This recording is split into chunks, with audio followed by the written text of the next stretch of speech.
Baie welkom by nommer 13 van ons praktiese Christendskap reeks, wat ons kyk na 'n paar alledaagse dinge en hoe ons as Christene eintlik veronderstel is om daar mee om te gaan of op te tree. Dit is vir die NG Kerk van Karasburg, is vir Sondag 21 April 2024, maar voordat ons dan met dit begin, kom ons bid net eers aan. Dankie Hemelse Vader vir u genade en liefde wat ons ook deur hierdie reeks tot dusver kon ervaar. Baie dankie vir hierdie boodskap ook wat u vir ons leiding uit u woord uitgee en daarom vra ons, mag ons oop wees vir u wysheid, mag ons ontvanklik wees vir u liefde. En dit bid ons in Jesus Christus se naam. Amen. Nou, soos ek gesê het, ons is besig met hierdie reeks, maar hierdie behoort nou die amptelike laaste ene te wees. Ek mag dalk iewers in die toekoms nog temas byvoeg, maar vir eers is dit die laaste ene. Dit is 'n reeks waarna ons kyk na alledaagse dinge waarmee ons te doen kry en dan ook na wat die Bybel daaroor te sê het. Want dan weet ons hoe ons veronderstel is om op te tree teenoor hierdie dinge, maar ook hoe om die temptasies rondom hierdie goed dalk te weerstaan. En jy weet, en dis regtig alledaagse dinge wat, as ons eerlik moet wees, ons partykeer dink ons hanteer dit reg, omdat ons so baie daarmee te doen kry en so baie op 'n manier optree wat ons al gewoond is, totdat ons as ons 'n bietjie dieper gaan kyk in die Bybel, dat ons dan begin besef dat ons hanteer dit dalk glad nie reg nie. In die eerste een het ons gekyk na drank, die tweede een het ons gekyk na misdaad, en toe het ons gekyk na sosiale media, daarna het ons gekyk na droogte, en die vyfde boodskap het ons gekyk na Hollywood, die sesde boodskap het gegaan oor vuil taal, en toe oor medewerkers, en daarna het ons gekyk na geld, in die negende boodskap het ons gekyk na die natuur, en die 10de boodskap het ons gekyk na dans, daarna het ons gekyk na kinders grootmaak, in die vorige keer het ons gekyk na mense wat anders is. Vandag se tema is dobbel. Nou, as jy belangstel in enige van die vorige temas, ek gaan kyk net na hierdie reeks, die playlist, en jy sal die video's daar kry. Nou, is dobbel sonde? Dobbelary is om 'n wetenskap op 'n speletjie te waag om 'n prys te wen. Alhoewel daar sommige is wat dobbel as iets lonend en pret ervaar, is dit geneig om hoogs verslawend en potensieel verwoestend te wees. Nou, om uit te vind of dobbelary 'n sonde is dit nuttig om te vra, maar wat in die eerste plek iets 'n sonde maak? Nou, daar is hierdie voor die hand liggende antwoord dat sonde iets is om iets te doen wat God sê immoreel is om te doen. So dis wanneer die Bybel sê dat jy mag nie steel nie, of jy mag nie egbreek pleeg nie, dan is om te steel of egbreek te pleeg is met ander woorde dan sonde. Maar tog is sonde nie altyd net 'n kwessie van iets doen wat jy nie veronderstel is om te doen nie. Die Bybel praat ook daarvan dat sonde 'n kwessie is van nie doen wat jy veronderstel is om te doen nie. Of, soos ons nagmaal formulier dit ook noem, die sonde van versuim. Nou, Jakobus 4 vers 17 sê, as iemand dan weet om die goeie te doen en dit nie doen nie, is dit vir hom sonde. Nou, hierdie sonde vir hulle beginsel is 'n belangrike punt om te maak as ons ondersoek of dobbel 'n sonde is, want dit suggereer dat in die afwesigheid van duidelike opdragte van God iets steeds sonde vir 'n bepaalde persoon kan wees. Nou, dit maak sin dat as iemand in hulle binnekamer weet dat hulle iets verkeerd doen of iets nie reg doen nie, dit vir hulle sonde is. En dit is interessant vir hierdie onderwerp dat Jakobus 4 vers 17 geskryf is in 'n konteks van mense wat aanmatigend agter geld aanjaag, sonder om eers te oorweeg of dit God se wil was of nie. Gaan lees maar die vooraf verse, vers 13 tot 16. Nou, is daar sake wat so duidelik is, soos 'n eenvoudige ja of nee? Wel, natuurlik is daar. Gaan lees die 10 gebooie, om mee te begin. En terwyl jy dit dalk lees, en op 'n duidelike ja of nee antwoord hoop, moet ons erken dat daar sondige neigings is, wat meer soos aanduidend van aard is. Want hulle wys jou 'n traject wat jou as ware verder van God se goeie pad af weglei. Areas van ons lewens waaroor ons nie direkte opdragte in die Bybel kan vind nie, is nie soos groen ligte van 'n verkeerslig sodat ons maar net ons impulse kan volg nie. Eerder, hulle is eintlik soos 'n oranje lig wat vir jou vir 'n oomblik laat pause en vra, wat is die wyse ding om hier te doen? Wat is eintlik hier aan die gang? En dobbel het 3 basiese komponente. Eerstens is daar 'n speletjie wat bestaan uit toeval. Jy het met ander woorde 'n kans. Tweedens is daar 'n bedrag wat jy op die uitslag van hierdie speletjie of die wedstryd wed. En derdens is daar 'n prys wat jy met jou weddenskap hoop om te wen. Die dobbelary het deur die geskiedenis heen baie forme aangeneem. Van antieke speletjies van dobbelstene en kaarte en dieregeveg wetenskappe tot hedendaagse blackjack tafels, die lotto en sportwetenskap apps ensovoorts. 'n Mens kan dobbel vir genot, soos wat hulle sal sê, 'n ontspanningsdobbel, of as deel van jou loopbaan, 'n professionele dobbelary sien.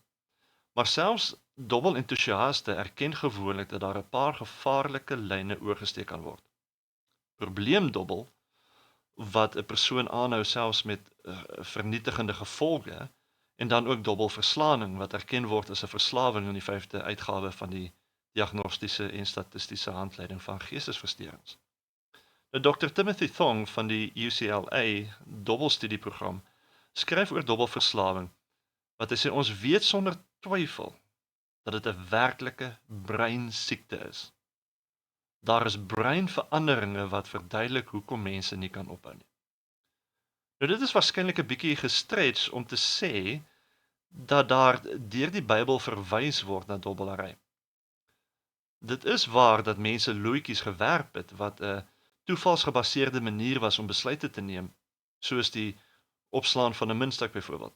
En alhoewel ons nie die presiese metodes weet wat betrokke is nie, het dit behels om die uitkoms aan die toeval oor te laat. Soos om dalk uit stokke van verskillende lengtes of uit klippe van verskillende kleure te kies. Maar in dele van die Bybelse narratief het die loting wel prominent voorgekom. Die Israeliete het die lot gewerp om grondverdelings te bepaal, as ons gaan lees Numeri 26 vers 55, en ook tempelamptenare in 1 Kronieke 24 vers 5. In die vroeë kerk het die lot gewerp om te kies wie Judas Iskariot as die 12de apostel sou vervang. Dit is in Handelinge 1 vers 26.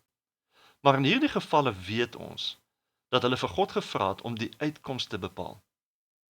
En dis 'n groot verskil.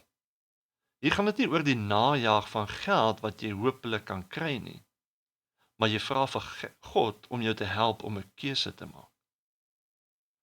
Nou lotwerping is ook deur nie-Israeliete beoefen. Byvoorbeeld om uit te vind wie verantwoordelik was vir teëspoed op die boot in Jona 1 vers 7 en ook om te sien wie Jesus se klere by die kruisiging sou gewen het in Matteus 27 vers 35. En van hierdie voorbeelde blyk dit dat die loetjie vir Jesus se klere die naaste aan ons begrip van dobbel is, want dit 'n speletjie behels, nie net 'n behoefte om 'n besluit te neem nie. So watse leiding gee die Bybel ons dan oor dobbelary? Nou alhoewel die Bybel dobbelary nooit as 'n sonde noem nie, gee dit ons egter wel beginsels wat ons kan lei tot wysheid oor hierdie onderwerp. Jesus het byvoorbeeld gesê: "Niemand kan vir twee baase dien nie, want hy sal of die een haat en die ander een lief hê, of jy sal aan die een lojaal wees en die ander een verag. Jy kan nie God en Mammon dien nie." Matteus 6 vers 24. En hierdie vers stel vir ons 'n baie groot verskil tussen die twee. Die Bybel moedig 'n mens aan om hard te werk en jou geld so te verdien, eerder as om 'n vinnige rykmaak skemas te wil probeer gebruik. Soos in Spreuke 13 vers 11 byvoorbeeld, besittings wat moeiteloos verkry word, sal verminder.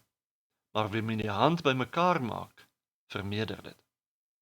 Die probleem met dobbel vanuit Jesus se woorde Matteus 6 is dat jy plaas nie jou hoop op die Here om jou geld te verdien nie. Terwyl wanneer jy dobbel, plaas jy eintlik jou hoop op die geluksgodin om geld in die hande te kry, sonder om werklik daarvoor te werk. En Jesus sê ons kan nie vir God en Mammon dien nie. Omdat dobbel 'n persoon in 'n posisie kan plaas waar jy 'n slaaf kan word van verslawing en skuld, moet hierdie beginsel voorop staan vir enige Christen wat dobbel dalk oorweeg. Want die Bybel waarsku ons teen die dwang om ryk te wil word. Soos ons teksvers van vanoggend ons ook waarsku. So kom ons lees dit saam. Dis 1 Timoteus 6 vers 6 tot 10. Dit sê die volgende: Wat wel 'n groot wins is Godvreesendheid wat met tevredenheid gepaard gaan. Ons het immers niks in die wêreld ingebring nie en ons kan niks daaruit wegneem nie. Maar as ons kos en klere het, laat ons daarmee tevrede wees.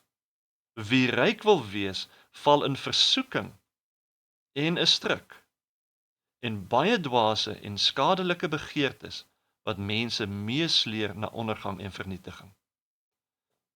Want geldgierigheid is die wortel van alle kwaad.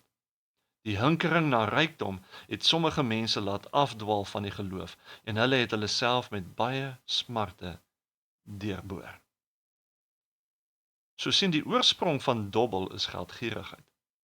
Om meer en meer te wil hê, terwyl ons eintlik aangemoedig word om tevredenheid te hê met dit wat ons het. En regdeur die Bybel word daar teen gewaarsku om vinnig ryk te word en teen oneerlike gewin, soos wat Spreuke 13 vers 11 gesê het, terwyl harde werk en tevredenheid weer as edel en lonend beskou word. Lees byvoorbeeld Prediker 5 vers 10 en 2 Tessalonisense 3 vers 10. Hebreërs 13 vers 5 sê ook, julle leefwyse moet vry wees van geldgierigheid. Wees tevrede met wat julle het, want hy het gesê, ek sal jou beslis nie verlaat nie en ook nie in die steek laat nie. En dit is opmerkend dat in baie van hierdie gedeeltes die liefde vir geld uitgebeeld word as 'n direkte kompetisie met God, wanneer dit kom by ons getrouheid as Christene. Watter besluite jy ook al met geld neem, jy sal dit baie duidelik wil maak waar jou ware getrouheid lê. Vir Christene moet geld altyd gesien word as 'n middel tot 'n baie belangriker doel, soos om God te eer en om vir ons gesinne te voorsien. Dit sê Spreuke 3 vers 9 tot 10 en 1 Timoteus 5 vers 8. En hier is die ander probleem. Onthou julle nog die gelykenis van die eienaar wat aan 3 van sy mense elkeen muntstukke gegee het om daarmee te woeker totdat hy weer terugkom. Die laaste een het mos die een muntstuk wat hy gekry het hy begrawe en net weer so teruggegee. In die beginsel wat ek hier wil hê ons hieruit moet onthou is dat dit wat jy het is nie joune nie. Dit is deur God aan jou gegee om daarmee te woeker. Nou wat dink jy gaan God vir jou sê as jy vir hom eendag moet gaan staan en verduidelik dat jy sy geld weggedobbel het? Want onthou, jy het 'n 10 keer groter kans om vandag in 'n noodlottige ongeluk te sterf as wat jy het om die lotto te wen. Hoekom dink julle maak die casinos so baie geld? Want die mense verloor die heeltyd hulle geld. En as jy gaan dobbel, voeg jy net nog van God se geld by hulle koffers, sodat hulle kan aanhou om mense se geld te vat. So, om dit saam te vat. Dobbel is gegrond in geldgierigheid waar jy net meer en meer wil hê sonder om werklik daarvoor te werk. Dobbel is ook gegrond in geluk en daarom die geluksgodin en nie op God nie. En daarom kom dit neer op 'n afgodediens. Dobbel kan ook vernietigend wees op jou finansies en selfs jou fisiese liggaam, omdat dit verslawend is. En laastens, om te dobbel is om ook God se geld wat hy vir jou gegee het, opsetlik te verloor, want die kans dat jy gaan wen, is bitter klein. En God vra nie van jou om te dobbel nie. Sy woord vra van jou om hard te werk, te woeker. So hoe hanteer ons as Christene dit met ander woorde prakties? Want jy vind baie keer dat selfs Christelike kerke partykeer looitjies verkoop vir iets wat jy kan wen ensovoorts. Kom ons antwoord dit dalk eerste. En julle kan ontspan oor bazaarlooitjies ensovoorts, want dit is nie gegrond in geldgierigheid waar ons hoop om meer geld te bekom nie. Ook is dit meer soos 'n skenking vir 'n goeie doel om God te verheerlik in sy gemeente.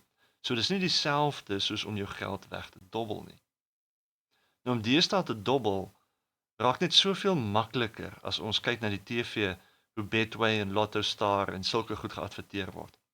En omdat dobbel verslawend is wat jou letterlik jou brein se komposisie verander, is dit nodig om te verstaan dat ons al hoe meer onsself sal moet versterk teen die versoeking van wat dit bring. So dis die eerste ding. 'n Geestelike oorlog waar jy God toelaat om jou te versterk teen die versoekings. En ten tweede, as dobbel 'n sterk versoeking is, vra jouself hoekom? Want as geldgierigheid by jou probleem is dit iets wat jy dalk sal moet aanspreek en vir die Here sal moet vra om te help. En laat ek dit duidelik stel. As jy verslaaf is aan dobbel, soek hulp. voordat dit nog verder enige skade kan doen. God het ons geroep om verantwoordelike bestuurders te wees van sy eiendom, om hard te werk en tevrede te wees met dit wat ons het. Fokus daarop. Amen. Kom ons bid saam. Hemelse Vader, U woord leer vir ons baie duidelik hoe ons hart moet werk vir dit wat ons het. En Here, U verwag nie van ons om ryk te word daardeur nie. U verwag van ons om tevrede te wees met dit wat U vir ons gee. Maar Here, daar is mense wat vasgevang is ook in hierdie greep. Here, wat begin dobbel het en op so 'n manier hulle brein fisies verander het, dat hulle kan nie meer anders nie. Here, ek bid dat hulle sal hulp soek. Ek bid dat hulle, Here, sal vashou aan hierdie belofte dat U vir ons vrymaak. Wees met hulle elkeen. Here, versterk ons almal. Nie net teen die versoeking van dobbel nie, maar versterk ons almal in die werk van ons hande. Dit bid ons in Jesus Christus se naam. Amen. Ontvang nou ook die seën van die Here. Mag die God van alle genade, die Skepper Here, die Verlosser van mens, mag hy julle herstel, bemagtig, versterk en ook stewig vestig teen die versoeking van dobbel. Amen.